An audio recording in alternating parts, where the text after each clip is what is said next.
Fyodor Dostoiévski, um homem maior do que se possa imaginar. Não pode ser resumido como um escritor, um simples filósofo, ou até mesmo um homem que viveu e criticou profundamente a sociedade de sua época. Fyodor, para mim, é um dos homens que mais entendeu a natureza humana, aquele que desmontou e montou a psique do homem, que aprofundou em palavras a culpa, a raiva, o desespero e o amor humano. É difícil pôr em poucas palavras o estrago que esse ser fez a quem leu seus livros. Seja sincero, em algum momento você já teve uma autoanálise de si mesmo? Uma reflexão sincera, profunda, tão profunda ao ponto de odiar cada parte do seu corpo, cada segundo da sua existência, cada gosto que você tem atualmente. Se você ainda não teve, então acho que você deveria conhecer o escritor que irá forçar você a ter isso, mesmo que tente negar. Fyodor Dostoiévski é um escritor e filósofo russo do século XIX.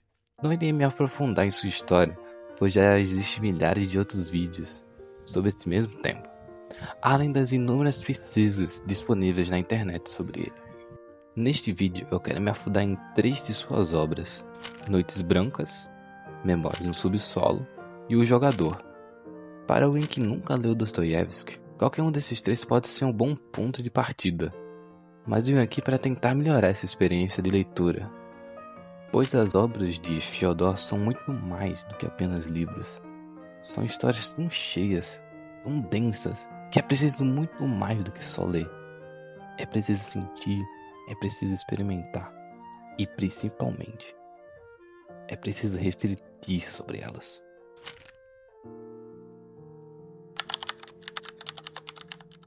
Há certos homens que são sonhadores natos, uma dádiva vinda da própria essência. O sonhador aqui é um homem simples e, em partes, tímido. Um homem com sua introspecção bem resolvida. Alguém que vive sua vida sem reclamar. Muito pelo contrário. Vive cada momento, aproveita e experiencia sua vida com fervor. Porém, em uma bela noite branca, conhece uma mulher chorona. E o seu mundo vira do avesso. Quando li Noites Brancas, foi um emaranhado de emoções. As principais foram um êxtase, uma felicidade avassaladora e uma tristeza excruciante, principalmente por conta do final. Como qualquer romântico sonhador e iludido, me identifiquei muito com o personagem, principalmente no começo do livro, com os monólogos que ele tinha consigo mesmo e com as quase relações que ele criava, com as pessoas que via frequentemente, mas que nunca chegava a conversar ou interagir. Porém, com o passar das noites, o sonhador vai deixando esse lado de lado e entra de cabeça na relação com a Nastenka.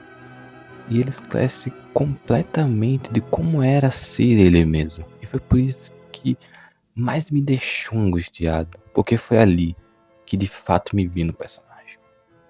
Muitos de nós deixamos e esquecemos de ser nós mesmos em prol de outra pessoa, em favor de uma paixão. Quando se trata de amor de verdade, às vezes precisamos deixar parte de nós para trás, por conta dessa pessoa. Porém, para uma paixão, não. A paixão é um sentimento nobre, vivo em todo ser humano, seja no sentido do eros ou em outros tipos de paixão. Mas ela não pode ser completamente dominada por completo em nós. Porque caso essa paixão vá embora, ela pode nos levar junto. E não importa o quanto tempo passe, a sensação de estar algo faltando pode permanecer muito tempo. Então, quando eu fechei esse livro, vi em mim um pesar na consciência. E então, não com murro de orgulho, fiz uma das piores coisas que uma pessoa pode fazer numa madrugada. Lembrei-me do passado, mas foi necessário, porque com isso em mente, pude deixar aquela emoção que antes era paixão e que havia se tornado angústia ir embora e finalmente poder me sentir livre de verdade. Foi então quando despertou em mim uma sensação muito estranha, como se tudo que eu sentia e pensava pudesse ser dito em palavras, como se cada emoção para a qual eu não conhecia um nome na qual eu pudesse nomear algo como essa emoção, pudesse estar bem ali, em alguns versos.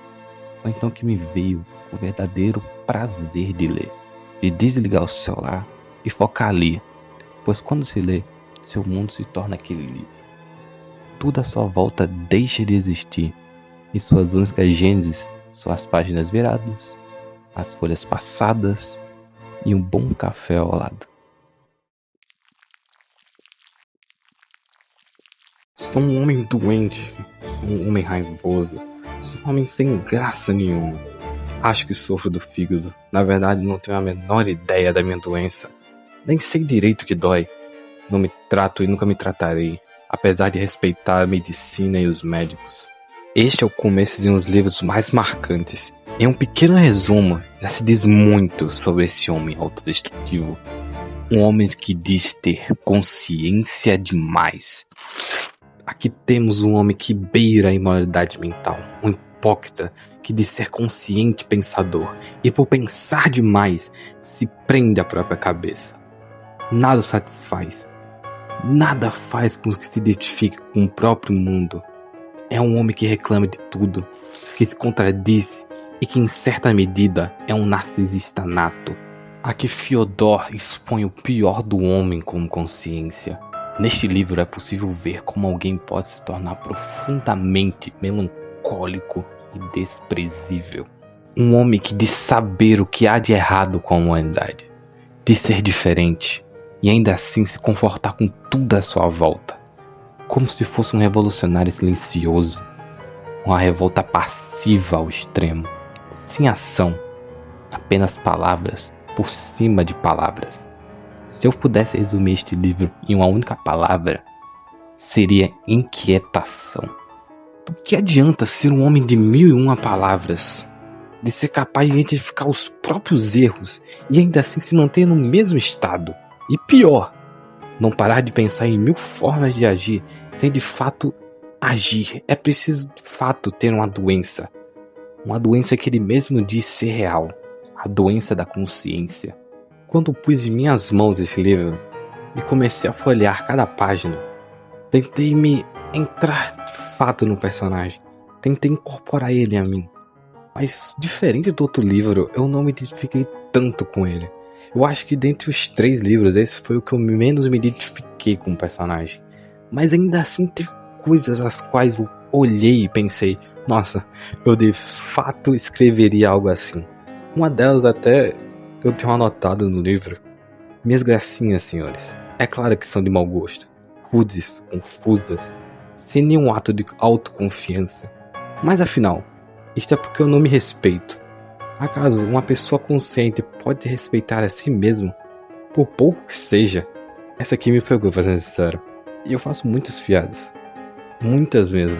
Às vezes até de forma inconsciente e algumas de forma extremamente consciente. E muitas das vezes é muito mais pelo fato de eu não ter respeito por mim mesmo. De não tentar levar tão a sério as coisas que acontecem à minha volta. Foi de poucas palavras e passagens nesse livro que me pegou em mim. É claro que definitivamente esse livro vai pegar em muitas outras pessoas que dizem serem conscientes e principalmente pessoas cegas que acham que o seu único ponto de vista é o que vale, é o que conta, é o que consta, é a verdade absoluta. Esse livro é para esse tipo de pessoa.